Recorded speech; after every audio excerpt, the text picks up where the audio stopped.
This book is called Larry Lights the Way. It's written by Mary Murray. It's a book about encouragement, and all of us need encouragement at one time or another. And sometimes encouragement comes at the least likely time that you're thinking about it and when you're most needing a welcome of encouragement. In a faraway land lived a king who was special. He knew he was special because God made him, and everything God makes his is special. One of the talents God gave him was being very good with the pogo stick. Because King Nezer was quite frightened of drawbridges, he used his pogo stick talent to jump right over the moat. That way, he never had to worry about using the drawbridge again. Was a good king. He knew God wanted him to serve his people in good times and in bad. He even enjoyed teaching others his favorite pogo sport. He especially liked teaching his royal assistant, Archie, and his cousin, the young prince who would become the next king, Prince Junior, loved taking pogo sticks lessons from King Nezer. In turn, Junior shared with the king his talent of making up riddles. Together, they both had a wonderful time.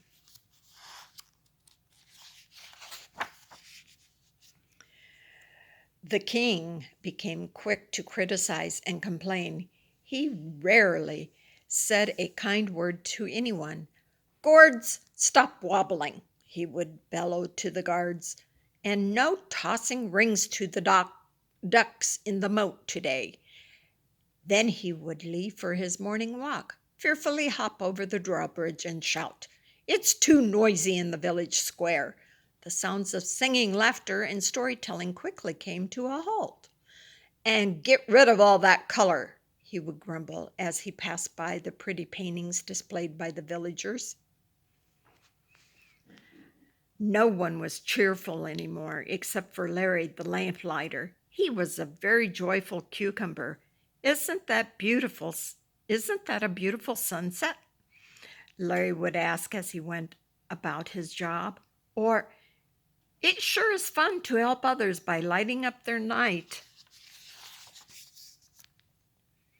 One day, King Nezer came down with the chickenpox and was no longer able to perform his kingly duties. So 8-year-old Prince Junior was anointed and took over his great honor. King Junior knew that God had made him special, so he wanted to be a very special king. He began his first day in the royal palace with a bowl of fruity O's for breakfast and challenged his royal assistant, Archie, with a riddle. But then he realized the kings do things that are more kingly. So he walked through his new kingdom to meet the people. He quickly noticed that everyone was grumpy. The people complained, the people pouted, the people grumbled. "I must do something about all this grumpiness," said the new king. "I can't let this go on." Then he met Larry the lamplighter. "Good day, King Junior," Larry said cheerfully. "I hope you enjoy your new job as king." "Thank you, Larry the lamplighter," replied the king, quite surprised by Larry's cheerfulness.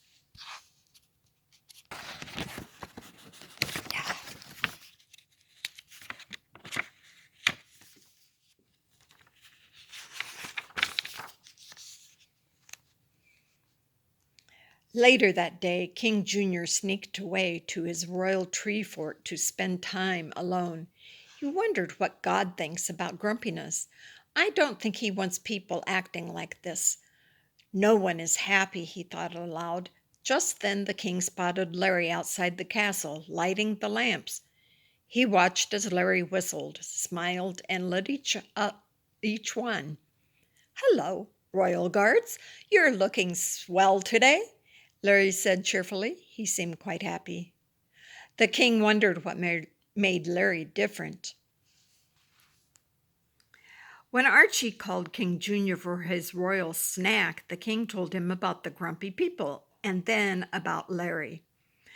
Why do you think he is so different from the other villagers? Archie thought for a moment. Maybe it's because Larry likes to use his own special abilities to help others. Of course, said King Jr. God gave each of us different abilities. He made everyone special in some way. You're good at telling riddles, and I'm good at taking care of you. Archie continued.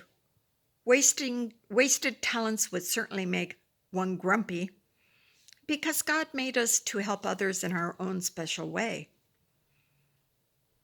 Maybe if the people start using their talents to help one another, it will make everyone feel better, and they won't be so grumpy. I know just what I'm going to do, King Jr. said.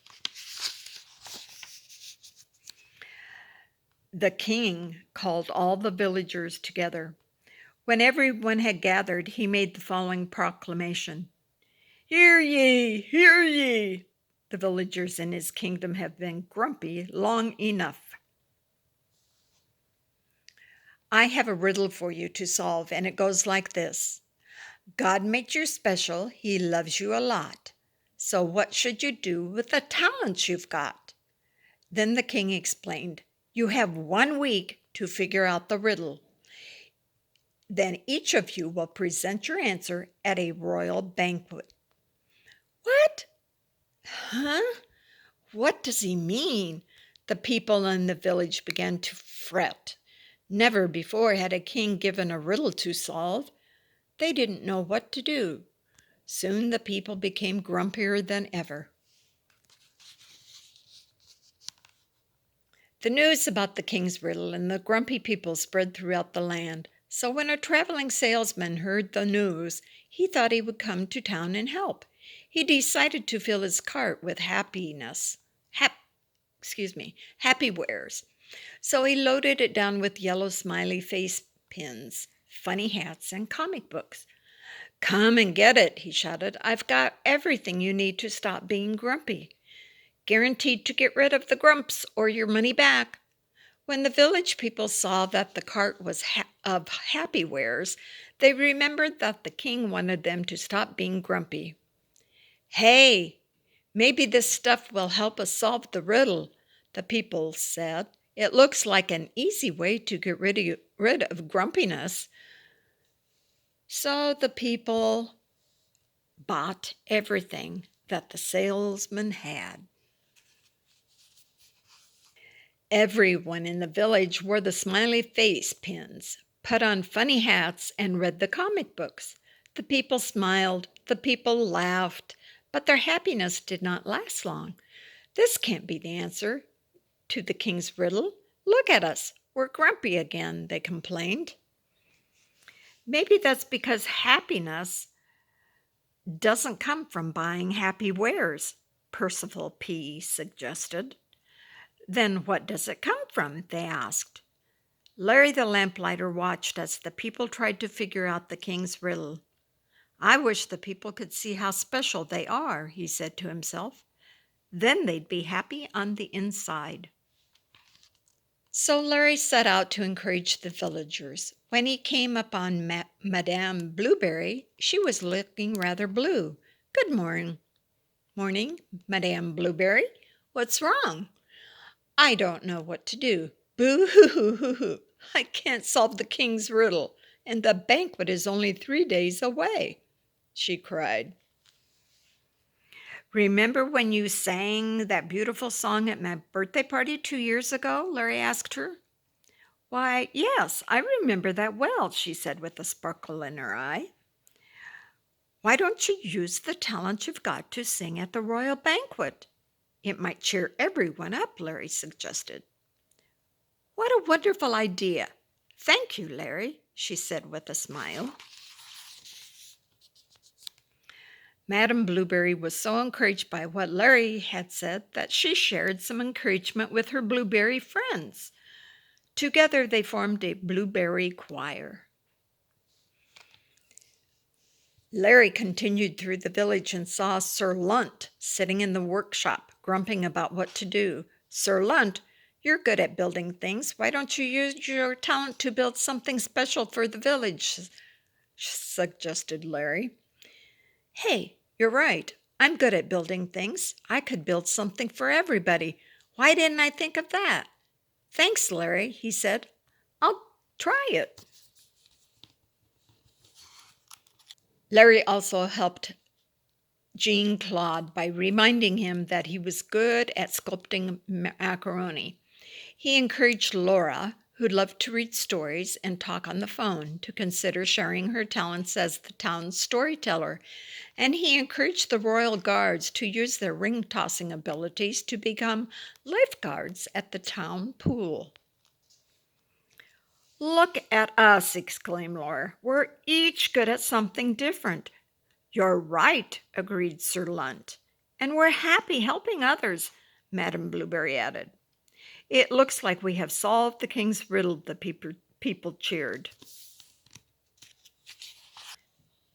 The night of the royal banquet finally arrived. Sir Lunt presented a model of a new playground for the village children.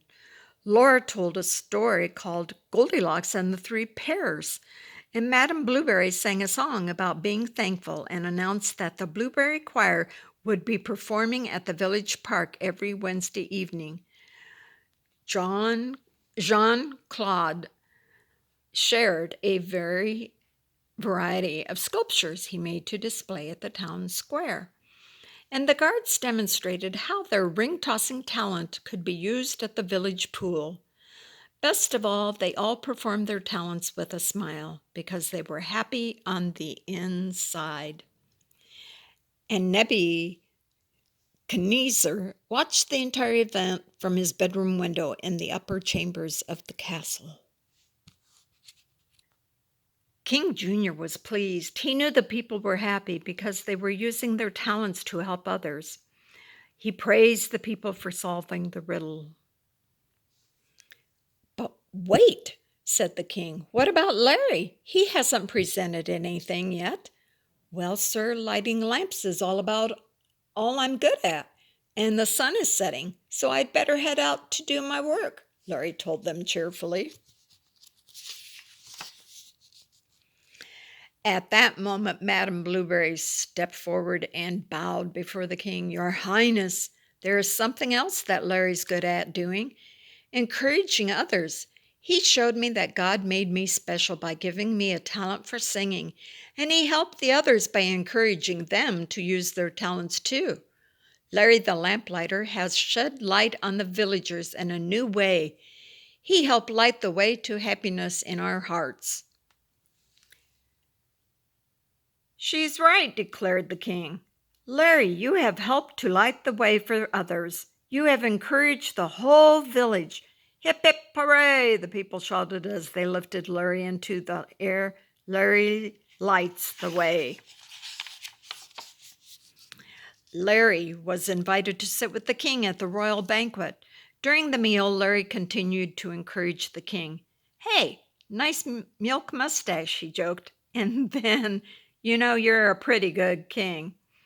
King Junior wiped off his mustache. Thanks, Larry. Do you want to play in my royal tree fort after the banquet? Perhaps I can teach Larry how to work a pogo stick, said Nebuchadnezzar, as he hopped off from his royal bedroom. It seems that King Nezer was feeling better. He'd heard all about how Larry had reminded the villagers that God made them special. So Nebuchadnezzar went back to being king. He also went back to teaching others pogo stick lessons. After all, that's how God made him special. And in the village, where everyone used their talents to help others, grumpiness went away. Now happiness ruled the day, thanks to Larry, who helped to light the way. The end.